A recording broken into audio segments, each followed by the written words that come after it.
Welcome to From the King's Pen. I'm Arthur Diaz, and I'm here to share with you a dose of writing, speaking, learning, and trying to live a little bit better day by day. And today I have here my first guest to do a video with me, Evan Lutz, who is an expert in weight loss philosophy. Is that right, Evan? Is that That's it. what you're Correct. going Yeah. by? Great. And he's going to share with us a little bit of his journey in weight loss because we've met on Twitter and on a couple engagement groups. We've been talking, and we have some things in common on how we both approached weight loss and approaches to habits and how to develop them. So, welcome to From the King's Pen, Evan. It's a pleasure to have you here. Thank you so much for having me. I appreciate it. So, tell us a little bit about yourself. Like, what do you do? How do you got into training, weight loss, and all that? Yeah, boy. Okay. The 10,000 foot view is I was 183, 185 pounds, something like that, when I was 10 years old. I was morbidly obese as a child. I ended up putting on 100 pounds from then to the time I was 21 years old, putting me at 285. And now I am sitting somewhere high 170s, low 180s. Um, and my journey down started with me dieting, losing 60 pounds in 14 weeks, doing very unsustainable things, regaining most of that weight, and then losing weight much better the second time until we arrive at this point where I've lost and maintained my weight, relatively speaking, since May of this year. All And it's right, now, pretty cool. That's great. So you were like way up high in the like morbidly obese range, and you worked your way down from that.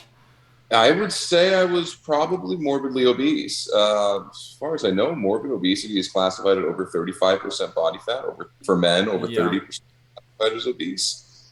And they told me I was 33% body fat, Wow. which I don't think that's quite right, because if I was only 33% body fat, I would be a lot leaner than I am right now at 180 pounds, give or take, I see. which means that that measurement was probably off. But that measurement was also done using a skin fold caliper. And a Right. skin fold caliper is has high degrees of error, but it's more likely to be inaccurate the larger you are. Right. It's hard to physically grab that level of fat in the different places where you need to grab that fat to measure the like how much skin you can grab and fold. So yeah, I do think I was in the morbidly obese category. Right. And how did you get up to that? Like you said, you were an obese child. It came from your childhood, and did it develop over time? Was it bad eating habits, lack of training? What led up to that? Yeah, so I think it was a lot of things put together.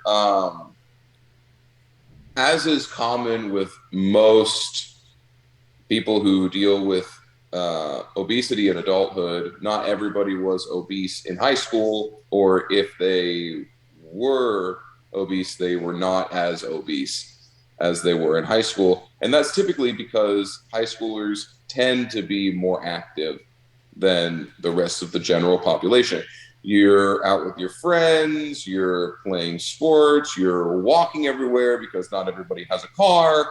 All of these things that are not a factor when you're an adult, right? You don't think, man, I really want something sweet. Let's go walk down a mile to the convenience store and then walk back. Instead, it's, well, I'm going to get in my car and I'm going to drive somewhere and go get a candy bar. Um, to where on your walk there and your walk back, you effectively burned off the calories from the candy bar.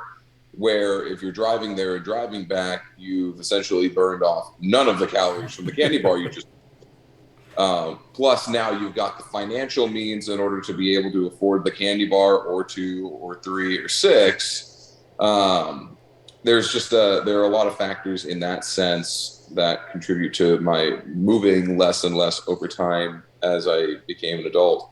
bad eating habits, like I was eating intuitively, and I've said this several times on Twitter that like intuitive eating is dumb for most of us because most of us will intuitively drive to Taco Bell. And it ends up being something that's like, okay, well, there is something important to be said about listening to your natural hunger cues, but those natural hunger cues can be skewed based on the types of foods that you're eating and the relationship that you have with food. And for me, it ended up being I knew I wanted to eat until I was satisfied all the time. And the only way for me to do that uh, was to effectively hide food from those I was around, right? If I was eating one meal in front of somebody and I was eating till I was satisfied, that was never an issue because it seems like it's acceptable. Like, oh, I haven't eaten all day, so I'm going to get the full entree at the Cheesecake Factory and I'm going to order two cheesecakes because, I haven't eaten all day. And I'm going to have the bread, because I haven't eaten all day. It becomes a lot more socially acceptable Right. opposed to if somebody sees you eat that and then you go home and then you eat an entire box of cereal. Oh, by the way, for breakfast, you just punished like three Jimmy Dean croissant breakfast sandwiches. Like, if people aren't seeing you eat, there's not that level of accountability. At least that's what it was for me. And so in my last job that I had before I started losing weight when I was 21, I was driving a pickup truck. And you have zero accountability when you're driving a pickup truck because if I'm driving for 4.5 hours, if I stop for 10 minutes to pick up McDonald's, nobody's going to know that. Plus, it's fine for the job. It's not an issue. But every time I would stop by McDonald's, I would get my regular order, which was the maximum amount of food that I could get for the minimum amount of cost. I used to get two cheeseburgers, three McChickens, and a large coffee with 8 creamer. And I would have that once, twice, sometimes 3 times in a day, in addition to the other foods that I was eating on a regular basis. But with my, eggs that I was having in the morning and my turkey sandwich with cheese that I brought with me and my whole bag of nuts that probably had 2,000 calories in it. And when you put all these things together in the candy bars at the convenience stores that I'd stop by and the Cinnabons at that one gas station that used to have it when I drive on that side of town, Right. right? It's no wonder that I got to be almost 300 pounds. I get what you mean because when I made the transition from working as a translator in an agency where I'd go to an office every day to working fully remotely, I did start putting on more weight exactly because of that. I was at home all day. My my girlfriend at the time who lived with me, she would be working outside the home, so nobody was watching what I was eating. If I wanted to go down to the bakery and buy something, nobody was seeing it. Nobody was there, so that I get that lack of accountability, and I get the thing about the intuitive eating because I'm the same way. If I try to do that, like I lean towards certain things that by themselves are not necessarily unhealthy. I like a lot of cheese, a lot of stuff, but the amount that I'm gonna eat if I'm eating intuitively is gonna ruin me. I see a lot of people on Twitter say, "Oh, you don't need to count calories. You don't need a calorie app." I do. To me, it helps a lot to keep my habits in check and help me eat better and help me balance everything out throughout the day in a way that I'm still eating stuff I like, but I'm not overeating anything or going overboard anywhere. So, Exactly. There's a really fine balance, and this is something that I was just reflecting on today, is that so a little bit more about my final fat loss journey. So I ended up regaining the weight from essentially 21 years old until about 26 years old, regaining most of, if not all of it. I remember being somewhere around 265, although I suspect looking at pictures that I was probably closer to 280 than I thought at the time. And so when I was losing the weight the second time, I was doing a lot of different things. I was doing some intermittent fasting. I was mostly just like restricting my carbohydrates a little bit more because, that was the only way I knew how to lose weight was to restrict carbs. And I wasn't really working out. I was riding a stationary bike that I had purchased that I would use a few times a week, but that really wasn't it. Other than that, I wasn't working out any. I wasn't doing any resistance training. I wasn't doing really any meaningful level of cardio, to be honest. And I ended up losing 30 pounds in 6 months, which is a super healthy way to do it. Um, and then Christmas came around, and then we got into after Christmas, and right around March before COVID hit, my now ex-wife, and I decided to separate in early 2020. And that's when I really started to lose weight again. And I have this picture that I took of myself, like without a shirt on, and I'm like, nobody's gonna love me looking like this. And that was being about 230 pounds, somewhere in that ballpark.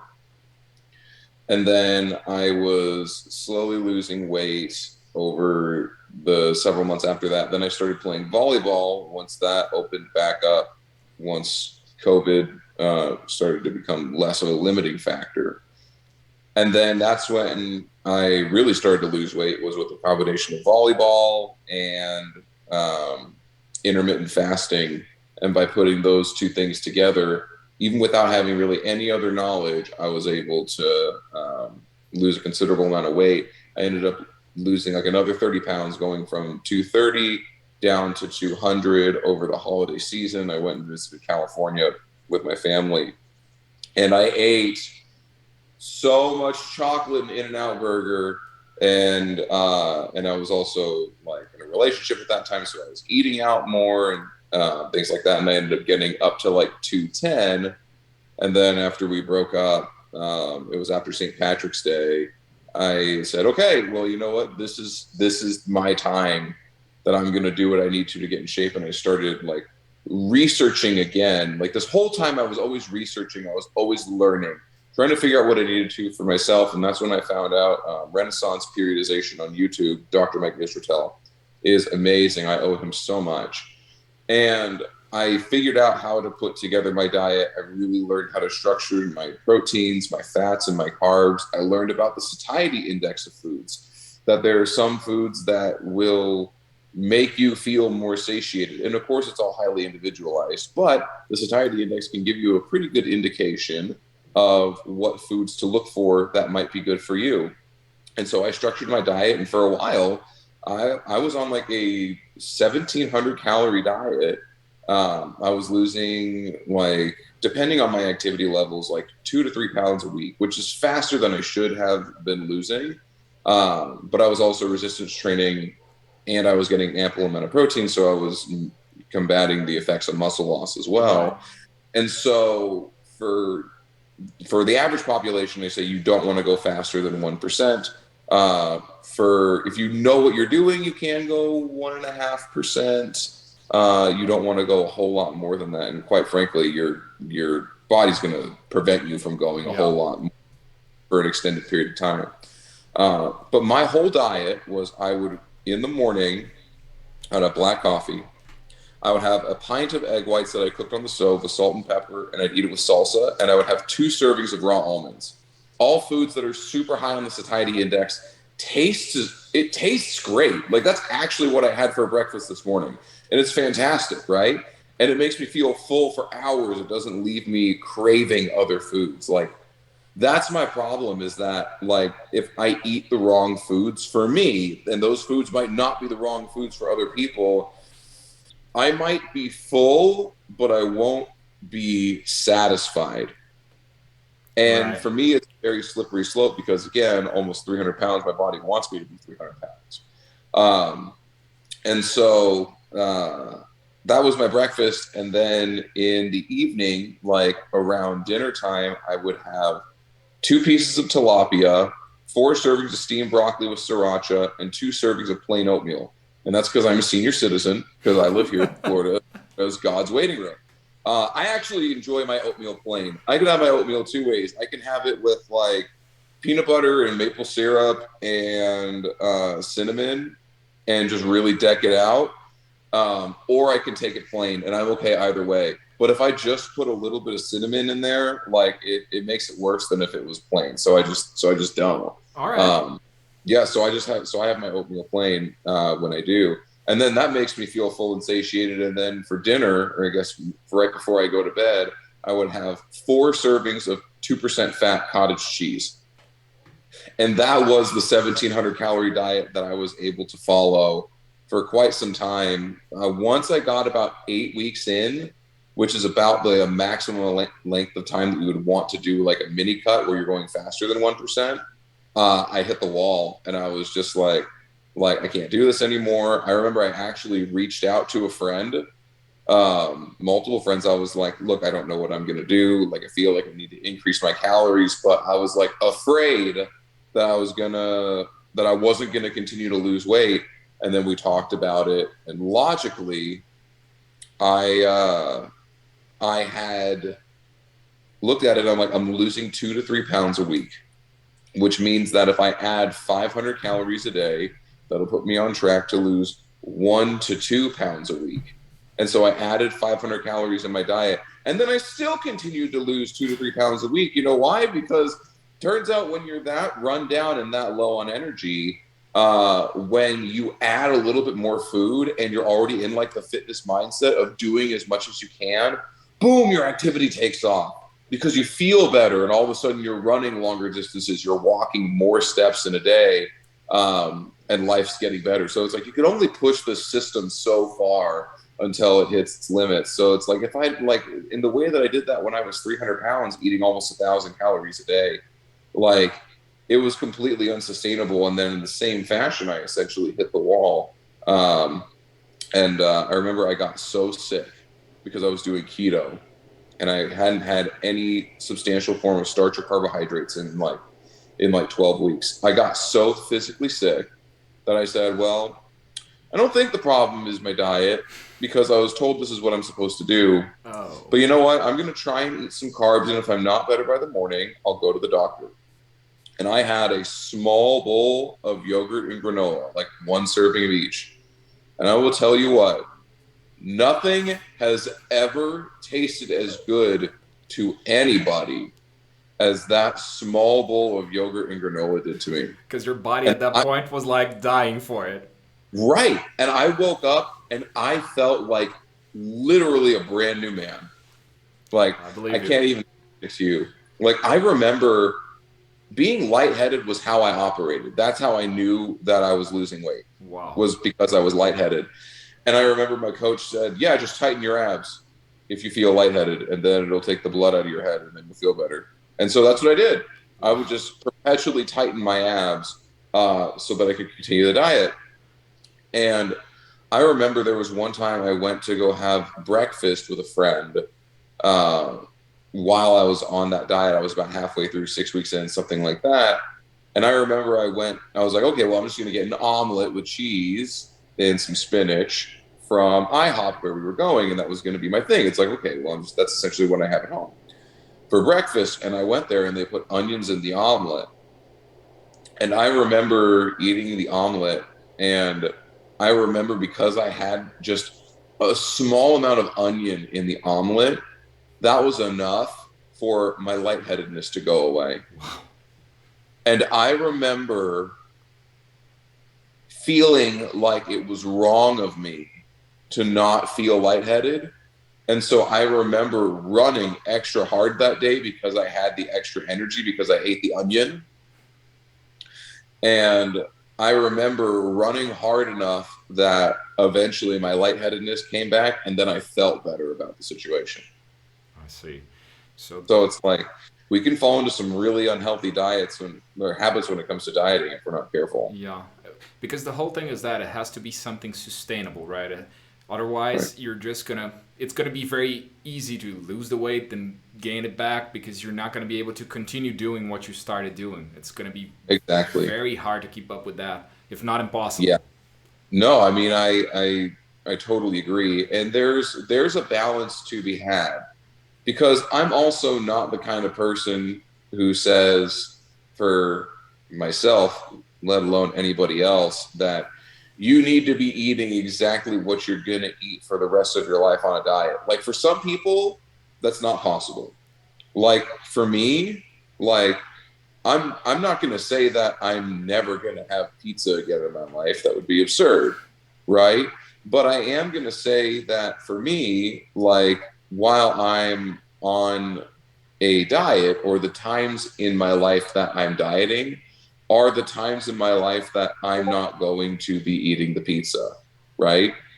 And then, as like, I'll give you a good example. So part of my journey in this year, part of my motivation for this year to get down to like being really lean and muscular, I had this foresight that I was going to be Bane from The Dark Knight Rises um, for Halloween this year, because my friend always has a gigantic Halloween party. He's going to be inviting a couple hundred people this year because COVID's largely on, yada yada yada.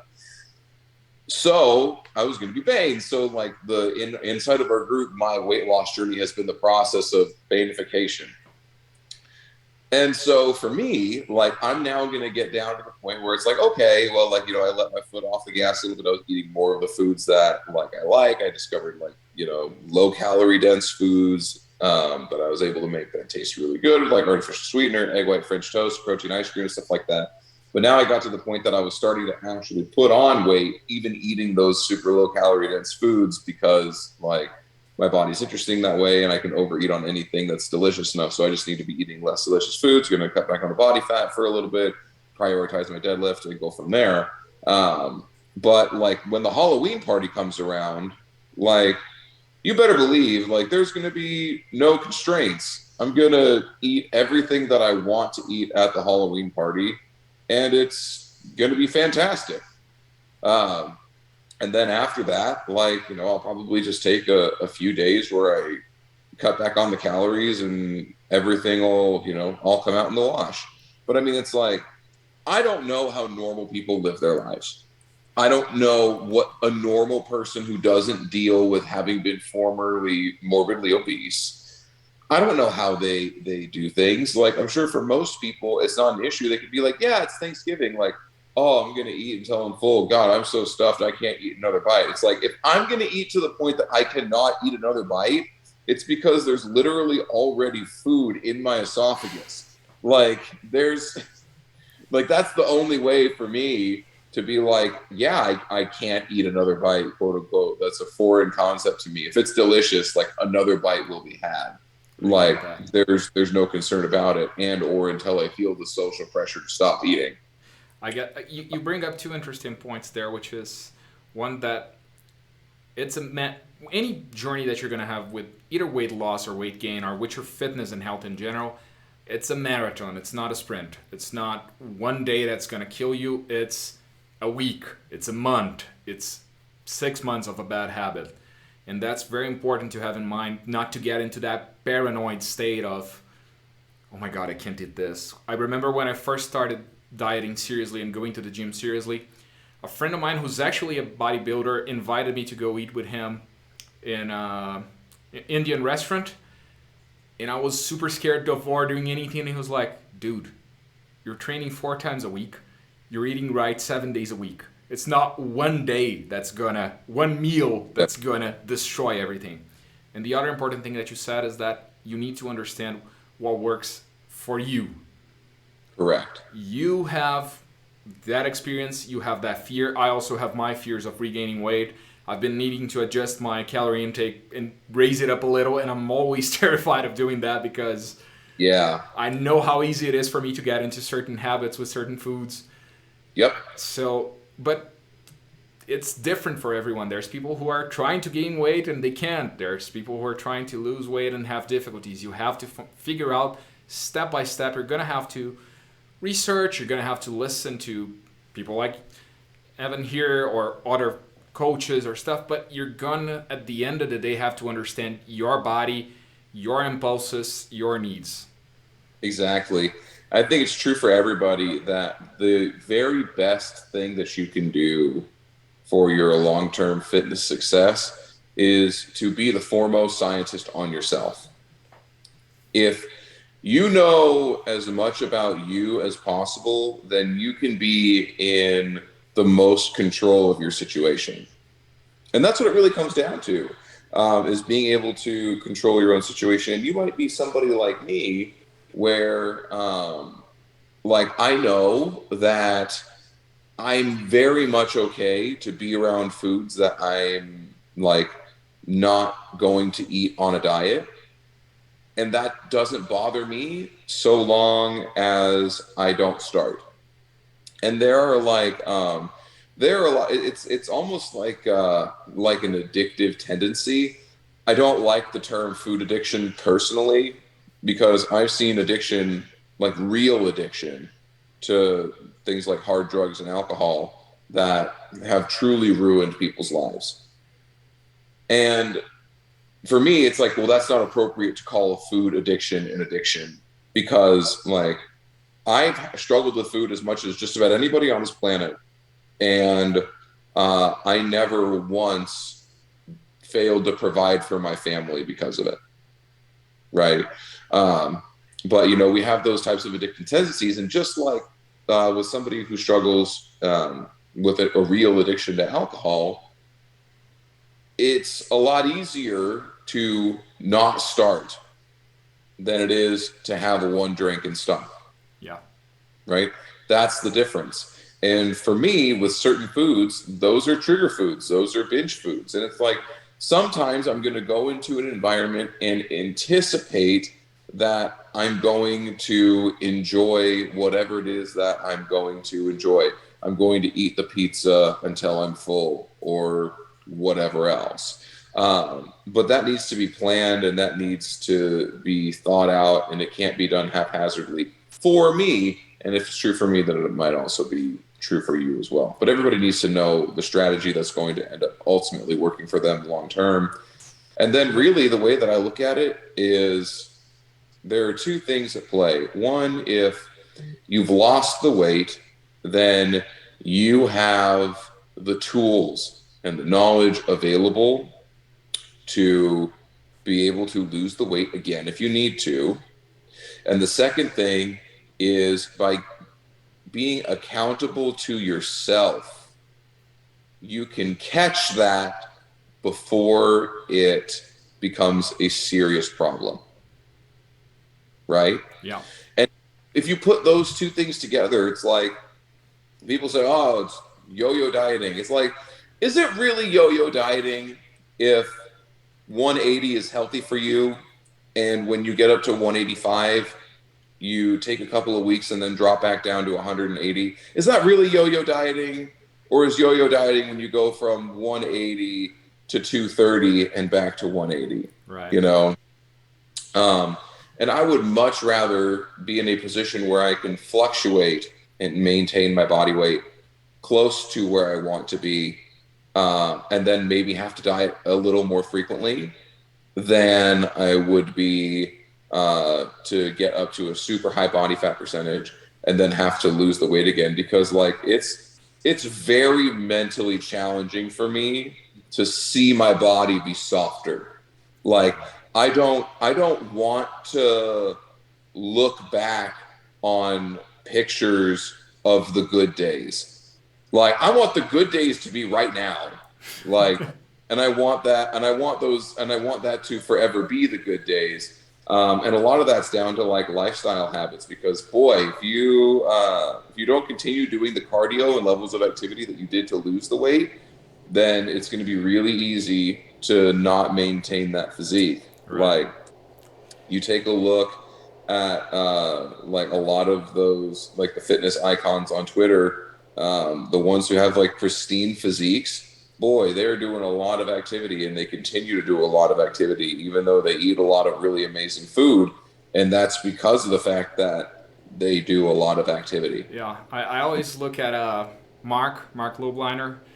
The guy is doing lifting and boxing and this and that and the other, and I don't know how many hours his day has, because I swear to God his day does not have 24 hours. Yeah. And he keeps that insane level of activity too, but he has that pristine physique, exactly as you Exactly. said. Yep. That's a great example. Um, Yeah, and it's all there's just a lot of competing factors though. And as somebody who's been like not extraordinarily lean, but who's lost an extraordinary amount of weight, because I haven't ever been extraordinarily lean. I want to get to single digit body fat percentage and see what that looks like for me. And for me, it's like I'm either going to look like a beast or I'm going to look like I'm starving myself, or maybe a little of both. I don't know. But I'm going to find out. Worst case scenario, I just add more food, put on more weight, and then I end up being in a place where I'm happy with myself. Although I think I'm at least relatively happy with my physique when I'm at 180. I want to see what it's like when I get down below 170. My lowest recorded weight in the morning was 173 and some change. So if I get down to like into like a morning weight of the high 160s, like that would be really cool for me, which realistically could happen in the next month because I know what I'm doing. Maybe 5 weeks, and then we'll go from there, depending on how much body water falls off in the next few days because I had a big carb up over the weekend. Right. And we'll go from there, and then we'll see if maybe that ends up being something that I can maintain because I've got like a lot of really amazing recipes that have done so much for me and other people. But they're all like super sweet, very delicious.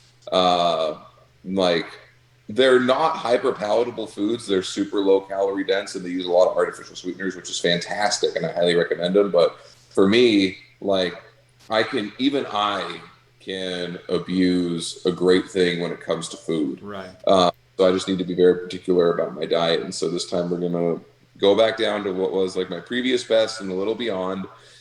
And then we're gonna go from there. And That's great. we're gonna see at that point if I can maintain that lean physique and continue to make gains in the gym and do this kind of main gaining thing Cool. where I'm adding muscle, maintaining my relative level of body fat, and go from there. And then hopefully at some point I'll get up to a 500-pound deadlift. All right, that's That'd be my goal. that's an awesome goal. I want to get there someday too. I've reached a 225-pound bench press recently, and it was awesome. Now I want to get to that That's deadlift amazing. too. And Yeah, an amazing feeling of achievement because like when I started I was bench pressing 40 pounds and all awkward, no technique, no strength, no nothing, and 4 years after that, like, and there's no shortcut. It was like 4 years off, showing no, up, doing it, restarting when I needed it, stopping for a while because of COVID and lockdowns and everything, but getting there, keeping that one track mind of I want to get there, and the feeling that you get when you actually do it, it's amazing. I love that. I love that. And I think that's something that I might end up working in for myself is like I actually really enjoy home workouts and Right. calisthenics. And I get like now that I've really worked to like on how to improve my form, like I get like crazy pumps doing push-ups when especially if I'm doing deficit push-ups, like, and I've got a super weak chest because I've got like just egregiously long arms, which is why my deadlift is so good and my bench is just terrible. So I mean, like I might end up incorporating more of those home workouts because like at the end of the day, unless you're training for something in particular, it's all about doing the things that you enjoy. Right. Like, you might get brownie points online from somebody that you've never met because you can bench press a certain number, but it's like, who cares? Like, I'll take my brownie points for my deadlifts. That's the thing that I can do well, and that's why I want to like physically reach that milestone. Like, if I could get to a 500-pound deadlift, like my life, like I feel like I will have achieved something really truly fantastic that almost nobody achieves in their lifetime. But for the other stuff, it's like, okay, well, maybe I end up bench pressing 225 one time. Maybe I end up bench pressing like, once a week and doing like home workouts for like general chest hypertrophy one other day a week because I really don't like bench press that much. Like, it's not my big thing, right? For me, it's Right. like deadlift. Deadlifts feel amazing, and I can put a shit ton of weight on the bar, and it makes you feel great. But everybody's got their own thing, but you've got to really do what it is that you like doing, because if you don't like doing it, you're not going to continue to do it. Yeah. And the moment that you stop doing activity is the moment that you start to fall back into old habits. Yeah. So it's a domino effect. Yeah, it is. you can't just take the activity part out and expect that you're going to be motivated to stick to your diet in the kitchen. It's weird, but it's really that way. Like when we had lockdowns last year here in Brazil and the gyms closed, even though I was still working out at home, it wasn't the same intensity. It wasn't the same thing, and I couldn't keep my diet. I gained weight. I gained like 10 pounds, and like it was really rough for me because one thing walks with the other. It is true that you can't outrun a bad diet. Like just activity won't cut it. In most Right. cases, just activity won't cut it. But for me, like you said, for you, it is a lot easier to marry those things. If I'm Right. active in the gym, it's a lot easier, especially with all the effort you put out at the gym. It's easier to come back home and be conscious about what you're going to eat because you don't want to waste all that effort that you just put Right. in. Exactly. It is a whole package. You see yourself as someone, no, I'm doing this whole thing. I'm going to keep doing it. It's easier to see Exactly. the whole thing. That's the perfect way to say that. It's a package deal. Yeah. You have currently a product on Gumroad, right? To help beginners and help people who are wanting to lose weight, right? I do. It is the starting weight loss guide. What I wish I knew 110 pounds ago. So, it's the one resource that if I could give anything to myself at 21 years old and almost 300 pounds, it would be this guide. All right. What can people find in it? What are they going to see if they get it? So you're going to find a couple of things in there. The first thing that you're going to find is the process of how to lose weight. You're going to find some recipes in there, what a normal day of eating looks like for me, and then some pitfalls and other considerations you need to take into account when losing weight. Cool.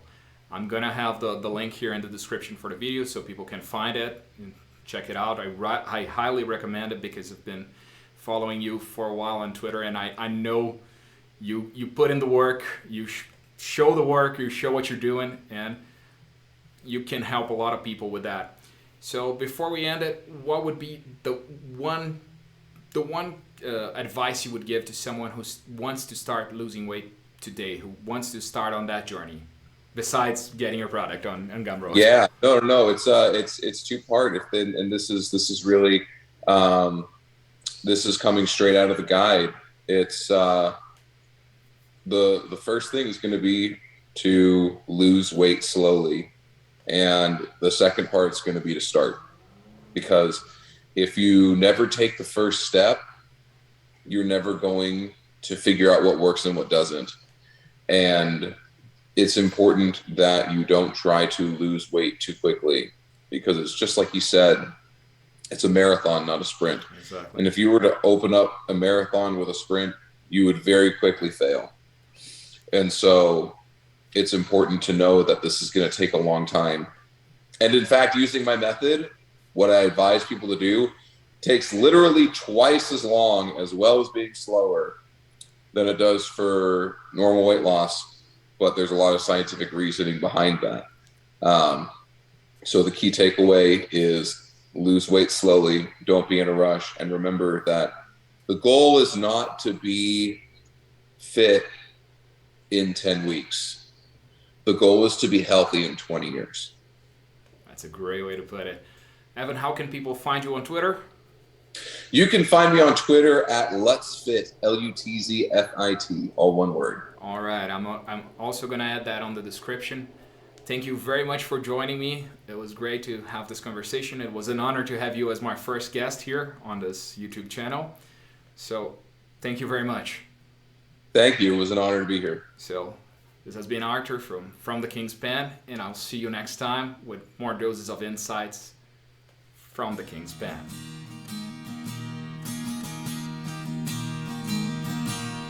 Sitting in the highest tower on a castle made of sand, watching the pieces all fall down.